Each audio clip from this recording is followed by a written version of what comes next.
Welcome to the Waddyado Podcast, where I sit down and speak with professionals having honest conversations about their careers, how they got into them, and advice for those looking to follow a similar path. But most of all, telling you, the listeners, what it's really like to do that job. In this episode, I sit down with Alex King, where we talk through his journey getting into tech sales and working his way up to VP of sales positions, securing angel funding for an accounting data business that reached a turnover of £2 million. We also talk through practical tips on how to get into tech sales, how to stand out in an interview, the best and worst parts of the jobs. And I'll give you a little cheeky hint here. There's definitely a lot of cash to be made in tech sales. So I hope you enjoyed this episode. Well, Alex, welcome to the Waddyado Podcast. It's an absolute pleasure to have you here today. Hey, lovely to see you. Thanks so much for having me. Appreciate it. Awesome. So let's just kind of dive straight into it and get into the nitty gritty about you, your wonderful background in tech sales and your journey. So I guess to kick us off, how would you describe what you do for a living to someone who isn't in your field or industry? Yeah, we popped over to some friends at Christmas, and they had some other folks around, and that came up. You know, what do you do? And I completely messed it up. So I'll give it another go, right? So I think the way, take two, probably take 10 actually. The way I sort of try to describe it is when a tech company comes, to market with a new product, at some point they need someone to come in and help them really start to expand their go-to-market efforts, right? So helping them really refine who they're selling to, how they're going to go to market with that product, how they're going to scale the business and take it to the next stage. And often that involves bringing someone like me in that helps you do that, really. So, that's the way I tried to describe it. How did I do? I think you did all right, yeah. Yeah, I'll give okay, you that good. Amazing. Awesome. So obviously your current role is VP of sales, so you're kind of like head honcho of the commercial department within this tech division and tech company ultimately. So let's bring it right back to kind of like the very beginning of your journey and how you actually started in your career. And then I'm really keen to dive into like how you got specifically into tech sales, because, from what I gather, you actually started out in marketing. Am I right? Yeah. Well, started sales, then sales marketing. Yeah, bounced around for sure. So yeah, awesome. where shall I start? Give us the journey. The whole thing, right? So yeah, I started in media sales, right? So I was selling advertising for a publishing house, and I ended up chatting with the auditors, the accountants at the time, and it was one of the managing partners was making tea and the coffee from the firm, and before I knew it, he said, "Come and work for me, come and help us build this accounting firm." So that really wasn't on the cards, and so I started working in accounting on sales, marketing, business development, and did that for 4 or 5 years. That business ended up getting bought out, like it does for accounting firms, and then the two managing partners, they had some spare money, and they invested in the business idea I had, and I was mid-20s at that point, and ended up running my own business for 6-7 years, which was brilliant, really good fun, learned a huge amount. And then that's quite interesting. So what was that business? Tell us a little bit more about what you did and what was your idea and how it all came to fruition. Yeah, so the accounting firm was quite a traditional accounting firm, and I remember on numerous occasions sitting down with the partners when they were meeting with customers, and they'd get out the financial statements, and very quickly the customer's eyes would glaze over, and there was very often just a lack of exchange of value. There was an exchange of money, but the actual value the accountant was delivering wasn't very well perceived by the customer, because they didn't understand what they were talking about very often. The accountants spoke as if they were accountants. They didn't talk to the customer like the customer needs to understand, and didn't adapt and all this sort of stuff. So after observing that for 4 or 5 years, I felt there was an opportunity, and this was way before SaaS became a thing, to really take the financial information that you get as a business and transform it into an easier way that allows business owners to perceive value and make decisions based off data. So what we did was, dashboards weren't really a thing back then either. So we created dashboards. We had a communication framework, which try to help the customer understand the value of the information we were presenting and drive action. And we took that from just being an idea. We raised some angel funding. We did a bit of venture debt, and grew that to a couple of million turnover. And that was really, really good fun. Really, really, really hard work. Nice. But yeah, that was my big thing, I think, for the early part of my career. Running my own business, it was a big deal. I think the thing that I think it's coming off like nearly 20 years ago, right? So looking back, like just the amount of content you had back then was so different from what you have nowadays. Like to learn to be a good CEO or anything like that, you had to read a book from the 80s by Peter Drucker or something. There wasn't a constant feed on your screen of how to be good at doing something like you get nowadays, or you don't have access to webinars of Harvard, right? There just wasn't that content. You had to go and buy a CD of Tom Peters or someone, right? Like it was such a different world. So it was really tough. It was really tough being a young CEO in actually quite a established old school industry where, I was managing people often 2 times my age at that point, So yeah, it was really, really good, but just so hard. So you stepped down. What were the reasons for stepping down then? Yeah, I think back then I said I was tired, but I think you'd look back now and say, I was burnt out, right? I'd worked every day, non-stop for like 5, 6 years. And I just got to the point when I was burnt out, right? We didn't refer to it. I remember one of the non-execs on the board said, Alex, you need to be careful. You're going to get really tired very soon. But I was young, and I didn't even have a concept of that, right? And I got to a certain point where I felt, I'd done everything I possibly could, and I was just tired. I needed to change. I needed to do something different. So we brought in a CEO. I spoke with the chairman and said, look, I think my time's done. I think we need someone else to come in and take it to the next stage. And the business is still going today. It's trading well. It's doing its thing. But I'm not involved, right? So I decided at a certain point it was after quite a long time to step down and move on to something new. So, yeah. And you can see it like evolving and changing. How does that make you feel? Yeah, it's really good. Like I think the biggest challenge I had with it was I'd wrapped up so much of my identity in the business. And I remember one day, like driving in, I just sat in the car and I didn't really have an Alex outside work. Work was just everything for me. So I think the biggest challenge I had was really trying to find a little bit of me in the transition, because there wasn't really an Alex there, like I was work. I'm still very much work now, but there's other things around me that, I enjoy doing and all that sort of jazz. So I think just finding my own identity and not being a CEO was a big thing. And then also the transition of not being, I always think there's never really a boss. You're never really number one. You even if you're the CEO, you've got a chairman, and even if you've a chairman, you've got shareholders, right? So there's always someone else, I think, above you. So I think I didn't have too much issues not being the CEO. But I think just then moving into other roles and other companies where, you're not in some ways a key decision maker was quite a big shift as well.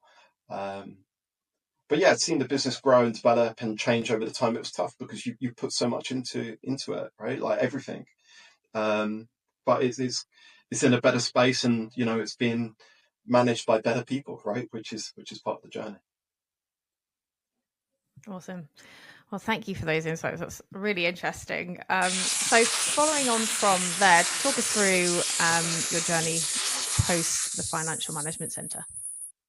At TFMC, we had a product which was selling to large retail businesses and hospitality companies, and we basically put a service wrapper around this product. And when I decided to step down, the CEO of the other business reached out to me and said, look, do you want to come help us scale this? And it was a very early retail accounting product, and it's backed by one of the big accounting firms in London.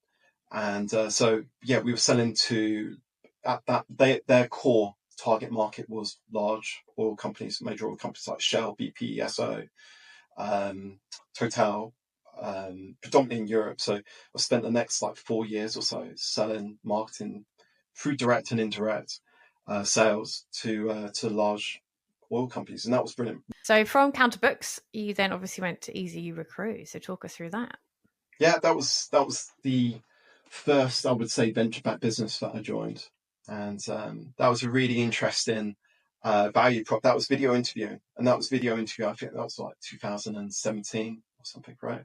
And that I was chatting about this the other day with someone. Just the concept of doing, interviews over video was just poo-pooed by so many people back then, right? Like there was a complete belief that face-to-face meetings were never ever going to be replaced by video. And then, COVID came, I don't know, 7 years later type thing, and completely blew that out of the water. So yeah, we provided a pre-screen and video recording platform, and then a live video interviewing platform, which was really innovative back then. And that was a really interesting business. It was based out of Paris, my first of two that I've done. And that was, I was there for a little while. The business hadn't really aligned its product roadmap to the UK market. And I think this was one of the things that I took away from Easy Recruit, understanding different geos have different adoptions of technology. And very often what can seem innovative in one country can actually be a laggard in other countries if you don't have the right product roadmap. So you've kind of dipped your toe in quite a lot of different types of tech, which is quite versatile, which is awesome to see.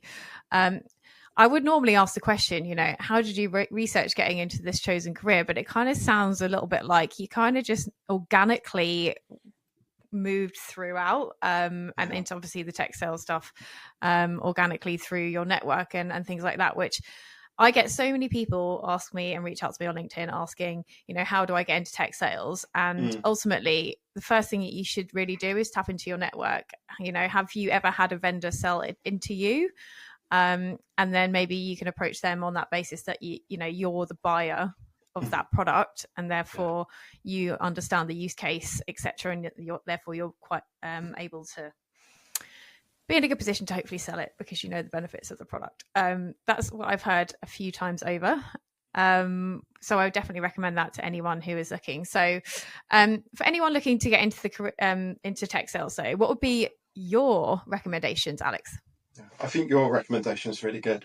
I think if you've never done sales, there's definitely, you don't have to have done SaaS sales to get into tech sales, or, you can go in from other verticals and other sort of things. So I think being really clear what people are looking to hire for, right? And that's often grit, determination. You're resilient, you're coachable, you're adaptable. They're the main things that people want to see, right? They want to see curiosity. So I think being really clear about what people are hiring for, what attributes people are hiring for, and then make sure that when you apply for the role, that you demonstrate those attributes throughout, through the interview process. Ask really good, informed, intelligent questions to show you're curious, follow up after the interviews, communicate what you learn, type up your notes, demonstrate that. My best advice is think about the interview process as a sale and demonstrate in the interview how you would sell, right? So do your research, communicate afterwards the interview what you learn, be really clear around what the next steps are, commit, all of those sort of things that show you're good at sales. Do that in the interview process because that makes you stand out. I'm still amazed, in the last couple of years, I've interviewed a load of AEs and not always do I get a follow-up. And I think it's such a basic thing, right? So I think just doing the basics and showing you can sell has such a big impact in getting into how you actually get into it. It is quite hard. I think your advice is a really good one to get your initial foot in, but then after you've got your foot in, demonstrate you can actually sell through the interview process would be my advice. So for those that wouldn't necessarily know, could you maybe describe a typical day in the life of someone? Let's start off with like an SDR, and then we can go into an AE, and then maybe like more VP of sales and actually what it's really like to do. So SDR, what's it like to be an SDR on a day-to-day? Yeah, so the primary goal of an SDR is to create pipeline, or close one business, really, right? So the way to do that is to understand what target accounts you're going to be selling to, and then it's building your outreach. So depending on whether you're mid-market or enterprise would depend on the velocity or the number of accounts and activities you're doing. But you're coming in the morning, you'll have your list of your target accounts. You'll then, very often, if you're using a sales engagement tool, sales off outreach, whatever, you'll have a list of tasks that you need to execute for that day. And each one of those tasks might be at a different stage in the sales outreach process. So it might be the first day where you're doing research to prepare for your initial email, which you're going to do some outreach on, or it might be a phone call and it's the 7th day, or of the sequence, and it's the second or third step or whatever. And really what you would do in the first part of the morning is do your admin, get ready, and then you block out time for your calls. So, you might spend an hour and a half doing calls, and that would be back to back just to get the energy. You might do that as a team. Do your admin before lunch, to your lunch, and then you try and repeat that again. So generally what you find on SDRs is breaking out their calendar into blocks, into chunks, so they know that, they don't end up doing this, multitask on that and multitask on that. So it is quite formulated, quite structured, but that's there to make sure you keep focused, because it's so easy to end up with Slack, WhatsApp, everything else going on. So yeah, their core day-to-day is executing steps to engage with target accounts, to try and book meetings for other people, often VAE within the business. Wonderful. Awesome. Thank you for that insight. So we can then go on to the progression, obviously, into an account executive. So could you talk us through what a day-to-day would typically look like for an account exec? Yeah. So once again, depending on mid-market and enterprise, you'll have anything from 1 to 4 or 5 new business meetings a day. So yeah, first thing most people do, come in, they clear out their inbox, and that's really important. You want to get on top of your emails as quickly as you can, because quick response time shrinks your sales cycle. So yeah, get onto your emails, get that done, and then first step is then doing your prep for your next call.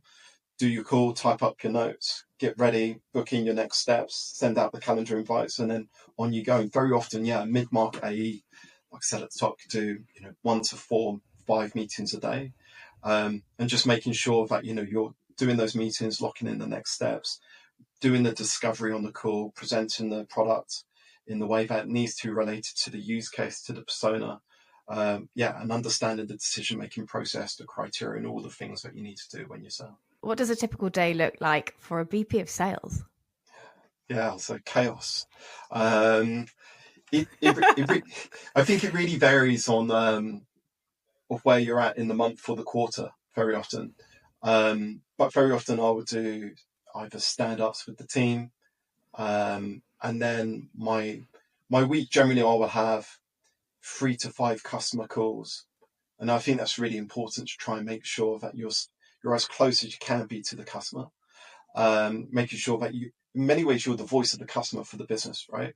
So you've got to make sure that you're spending time, you're getting the direct feedback from the market. So customer calls is often a key theme, but then it will be a mix of either a coaching session with one of your team. It might be speaking with a peer within the business to, I don't know, whether you're speaking with the head of marketing or you're speaking with finance.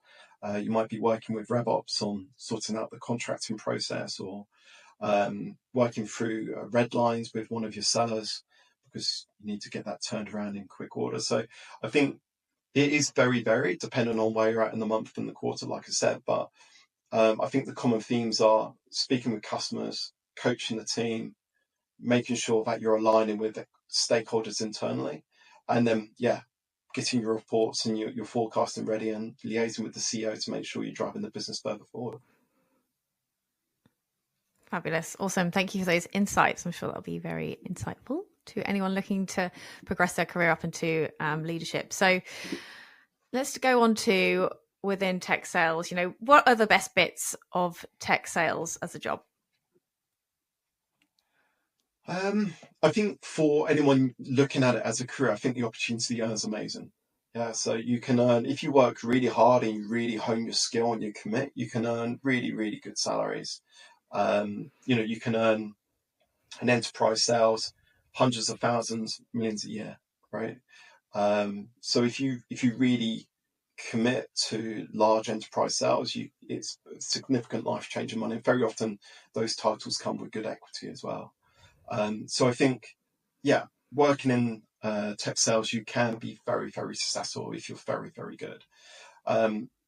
Like any sort of sales role, there's a lot of rejection, there's a lot of failure. You're losing anything between 80 to 70% of the deals you're working. So you've got to be really resilient, right? And that comes ups and downs, and those ups and downs is funny. Like, it's still dealing with experienced sellers, just reminding them that it's the roller coaster, it's the game, and it's easy to get in your head. And I've seen it so many times where people start failing, they start losing deals, and then they start thinking it's them, and then they get in their head, and then it's self-fulfilling. So I think being resilient is a really, really important thing. So you've got the highs, and the highs are amazing. The best thing in the world, similar to probably recruitment, right? But the lows are just brutal, absolutely brutal. So the ups and downs are there, the opportunity to earn is there. But also I think the brilliant thing about sales for me is just the blend of art and science. Like, there's so much about human psychology, about human interaction, about all of that really, really interesting science stuff. Then you've got all the data that fits in behind it, like understanding how you can scale a sales team, understanding your time to ramp, your productivity per salesperson, all of these really cool things, and filtering that down into your team.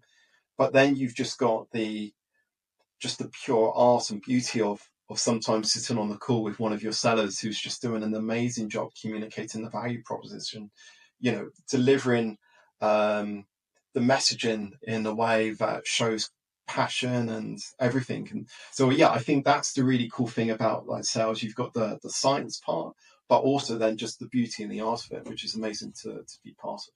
Okay, so I have one question I want to dig a little bit further into, and that was where we discussed resilience there. So what actionable steps can you provide to people where, let's be honest, the last year and a half in tech sales has been pretty rough ride for a lot of people, with a lot of redundancies, etc. And so what advice would you give to people within tech sales in order to build their resilience? Yeah, Jesus. There's a book there, isn't there, Claudia? I think. Maybe we should write it, Wait, do we have to share this now? Can we just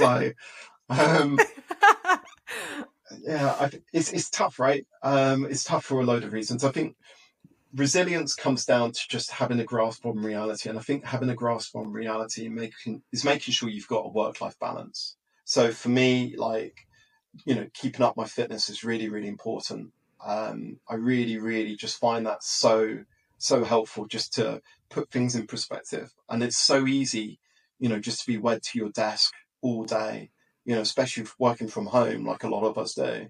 You end up just locked in, and you need to get some time away. So I think definitely having a work-life balance, making sure you get away throughout the year and doing things that you enjoy and focusing on you. But then also making sure that throughout the week or day you're doing fitness or whatever you do to help you, mindfulness, whatever it is, just to find that balance. So I think that's one thing, just finding that balance is really, really important. And then with that, it helps you put things in perspective, At the end of the day, you're always going to get more rejections. And I think it's important sometimes to reflect back on when you were really successful. One of the things that I remember is doing like anchoring. I don't know, it's like an NLP technique where you can remember like times of when they were really good and trying to reflect back on those times and trying to remember, it was all possible. It's not all over. It's not you're doing anything wrong, right? So I think anchoring yourself back to when things were good and putting that into perspective is really important. But then also building a support network around you as well, especially at work. If you're in a good team of AEs or anyone in the business, there should be a good support network around you where you guys can collaborate, share stories, share best practice, and really lean into some of that coaching. I'm always amazed when things start getting tough. One of the first things that generally gets dropped is coaching. And I think it's such a powerful mechanism for you to reflect, learn, and put things into perspective and actually develop and feel like you're growing. Because I think that's one of the reasons why people also burn out or aren't so resilient, is because they're not learning and developing. They get stuck in a hole. So I think that personal development piece and really making sure you're committing to coaching, even when things are really over, when you're really stacked out, is so important. I think that was wonderfully put. Thank you very much for that. Awesome. So what would you say is the best advice that you have ever received from a mentor? I think when I had my own business, I had an amazing chairman called Vic, and he was like, had the charm of Warren Buffett, that sort of very witty, charming, sort of old white guy sort of vibe to him. And I remember at the end of a board meeting, he said, "How are you, Alex?" I said, "It's quite a lot at the moment, Vic." And he goes, "Good, because if you ever feel you're in control, you're not going fast enough." And I think that's always like, I've always stayed true to that. But I think that's like one of the things I would share. But then as a sort of counter to that is, there's no easy win, right? There's not a quick route to success. And it's really, really hard. So even if you are going fast, it doesn't mean you're going to get anywhere faster. It just means the journey, you're not going to avoid the downs. You're not going to get more ups. You're just really going to experience it hopefully a little bit quicker. But yeah, those would be the two things I would say. Yeah, it's all about putting yourself outside of your comfort zone in order for you to stretch and grow. And what's it called? What's that phrase of talking about, like elastic brain functioning or something like that, where it pushes your boundaries on your brain? I can't remember what that's called, but there you go. Neuroplasticity. Awesome. So, that's it. You got it. Neuroplasticity. There you go. Yeah. Love it. Okay, so let's get into the nitty gritty of salaries in tech sales. So SDRs, obviously you mentioned up to 50K. I mean, 50K is kind of pushing it, I would say, at the moment, but I would, from my experience, but it does happen in certain locations. So for the UK market, what SDR salaries are out there at the moment? I would say for an SDR mid-market, you're looking at 40 to 45 plus OTA is probably the range. And what would the OTE be on that? Anything between 10 to 20. Awesome. And for an account exec? Yeah, I mean, there's probably more variations there. For an S&B AE, I would say anything between 45 to 55, and then maybe going towards 60. And then a mid-market AE, 60 to 80. And then enterprise, 80 to 150, depending on what type of sale and seniority that is. And the AE and the enterprise, mid-market AE and enterprise AE probably have like a 2x OTE. So they're earning twice their base. Awesome. Thank you for that. And what 3 actionable steps would you recommend to those getting into the industry? I think it comes back to some of the things we spoke about. So I would just absorb as much content as you can. There's so much out there nowadays. There's such some really, really good books, like even modern ones like Gap Selling. Reading those books and really trying to ingest and use some of the learnings and some of the teachings that they have in those books. That's so important. So just try to absorb as much content as you can. Try and engage with people which are doing the job at the moment and try and learn from them, and try and be a sponge from what experiences they've had, things good, things been bad. And then the final one, I think, just you've got to never give up. It's an up and down thing. So you've got to maintain, where you're wanting to go, and just lock onto that and just commit to it fully. Absolutely. It's very easy to give up. And I think the key to being successful in anything is sticking at things. And then, you'll be someone in that market seen as an expert because of your tenure and also your experience, hopefully dealing with more and more things within your time of doing that role. So that's really helpful. And could you recommend any resources specifically, for example, like podcasts, any websites, any content platforms that you would recommend for this industry? Yeah. SaaSta, if you're going into tech sales, SaaSta's brilliant. Jason Lemkin, he's prolific investor and real big thought leader. Science of Scaling by Mark Roberge is brilliant. Revenue Builders with John McMahon and John Kaplan is brilliant. John McMahon's probably one of the most successful enterprise sales leaders in the world. And the things he drops on that podcast are just out of this world. So I would say those things. And then, just involving yourself in Pavilion. If you get a chance, Pavilion's a really, really good community. I'm not on any commission. A brilliant community if you're in tech sales, because there's everyone from all the different types of businesses there. So I highly recommend that. It's been amazing for me, really amazing. Awesome. Well, just for anyone listening, those links will all be in the description. So have a little look at that and you can get access to all those podcasts that Alex has just mentioned and also links for Pavilion to check that out too. So thank you very much, Alex. So lastly, I'm going to ask you a bit of a curveball. What is the most unusual interview question you've ever had? Or you've asked? I think I can't think of one I've got asked, which is unusual, but one that I've asked which I think is unusual was, what's your favorite Adam Sandler film? And that came out of when we were at Fixed Flow. Me and the CEO felt that if you like Adam Sandler films, you're good fun to work with. So it was sort of said in jest, and I think there you go, it says something about my comedy. Okay. What if someone doesn't like Adam Sandler or was like a little bit more dry? Because that's quite like an obvious type of comedy, right? Does that mean that they're not going to get on your team?